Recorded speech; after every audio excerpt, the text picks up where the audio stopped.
ذالک الکتاب، یہ کتاب یعنی قرآن، لا ریب فیہ، اس میں کوئی شک نہیں کہ یہ اللہ کی طرف سے ہے، اور پھر اس کے جو کانٹینٹس ہیں، جو اس میں تعلیمات ہیں، جو احکامات ہیں، اور جو کچھ دنیا یا آخرت کے بارے میں بتایا گیا ہے وہ بالکل سچا ہے، اس میں کوئی شک نہیں۔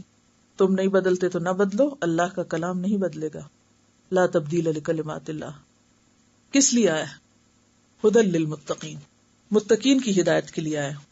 یہاں پر متقین کی ہدایت کی بات ہے، لیکن قرآن پاک میں دوسری جگہ ھدی للناس بھی آیا ہے کہ یہ کتاب سارے انسانوں کی ہدایت کے لیے، اس لیے صرف متقین ہی اس کو نہ پڑھا کریں بلکہ تمام انسانیت تک اسے لے جانا ضروری ہے۔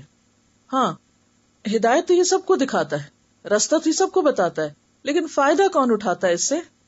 جن کے اندر تقویٰ ہوتا ہے، جو بچنا چاہتے ہیں، دنیا میں گناہوں سے بچنا چاہتے ہیں اور آخرت میں برے انجام سے بچنا چاہتے ہیں، وہ اس سے فائدہ اٹھائیں گے، وہ اس سے ہدایت پا جائیں گے۔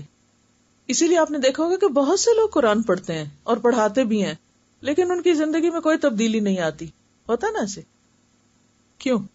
فرق کس چیز کا ہوتا ہے؟ نیت کا ہوتا ہے یا ارادے کا ہوتا ہے یا اندر کے سوچ کا ہوتا ہے۔ ایک شخص اس کتاب کو پڑھتا ہے کہ مجھے اپنے آپ کو اس کے مطابق بدلنا ہے، اور ایک اس لیے پڑھتا ہے کہ مجھے بس یہ جاننا ہے کہ قرآن میں کہا کیا گیا، اور ایک اس لیے پڑھتا ہے کہ بس اس سے ثواب کمانا ہے اور کوئی دنیا کے مسئلے مسائل حل کرنے۔ تو جو جس نیت، جس ارادے اور جس خیال سے اس کتاب کے پاس جائے گا وہی کچھ وہاں سے پائے گا۔ اور ہر شخص اپنے اپنے ظرف کے مطابق، ظرف کس کو کہتے ہیں؟ برتن۔ مثلا آپ دریا کے پاس جائیں اور ایک گلاس لے جائیں، دوسرا شخص بھی آ رہا پانی لینے اور وہ ایک پورا بڑا ڈول اٹھائے ہوئے ہے، کنٹینر اٹھائے ہوئے ہے، تو کس کو کتنا ملے گا؟ جو جتنا بڑا برتن لے جائے گا، جتنا جس کے پاس وسعت ہوگی۔ آپ کیا چاہتے ہیں اس سے؟ ثواب چاہتے ہیں؟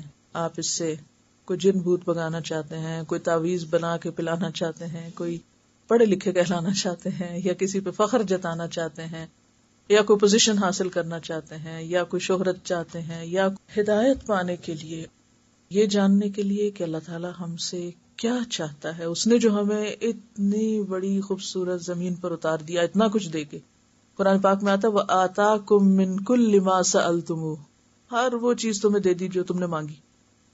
وَإِن تَعُدُّوا نِعْمَتَ اللَّهِ لَا تُحْصُوهَا، اگر تم اللہ کی نعمتیں گننا چاہو جو تمہیں ملی ہیں، گن نہیں سکتے، کاؤنٹ نہیں کر سکتے۔ تو اتنا کچھ جس کو مل جائے، پھر کوئی تو وجہ ہوگی اتنا کچھ کسی کو دینے کی۔ تو یہ قرآن ہی، اللہ کا کلام ہی ہمیں بتائے گا کہ وہ ہم سے کیا چاہتا ہے۔ اور پھر جب یہ پتہ چل جائے کہ یہ چاہتا ہے، کیونکہ اس کتاب میں کوئی ڈاؤٹ نہیں، کوئی شک نہیں، لہٰذا اس کے مطابق اپنی زندگی ویسے ہی کر لی جائے، کیونکہ یہ اللہ کی بات ہے، یہ جھوٹی نہیں ہو سکتی، اس میں کوئی غلط بیانی نہیں ہو سکتی، اسی میں میرا فائدہ ہے۔ تو جب یہ یقین اور شرح صدر ہوتا ہے نا، پھر انسان اس کے مطابق اپنے آپ کو بدلنے لگتا، پھر اللہ کی رضا حاصل ہوتی ہے۔ یہ نہیں ہوتا کہ صرف قرآن پڑھنے سے اللہ کی رضا حاصل ہو جائے، پڑھنے کے بعد اس کے اوپر عمل، اور پھر بس ایک ہی تڑپ لگ جائے، ساری فکروں کے اوپر ایک ہی فکر غالب آ جائے کہ میں آخرت میں کس طرح کامیاب ہو سکتا ہوں، مجھے اس کے لیے کیا کیا کرنا ہے، کیونکہ مجھے ہمیشہ وہاں رہنا ہے، یہاں سے کبھی واپس نہیں آ سکتا، نیور۔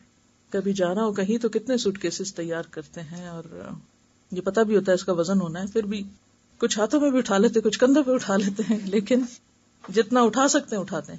ہدایت کا تعلق تقویٰ سے ہے۔ تقویٰ سراسر اندر کی کیفیت کا نام ہے، اندر کی سوچ کا نام ہے، اندر کے احساس کا نام ہے، اندر کے شعور کا نام ہے کہ آپ کے دل میں کیا ہے، اور آپ کا دل کون جانتا ہے آپ کے سوا؟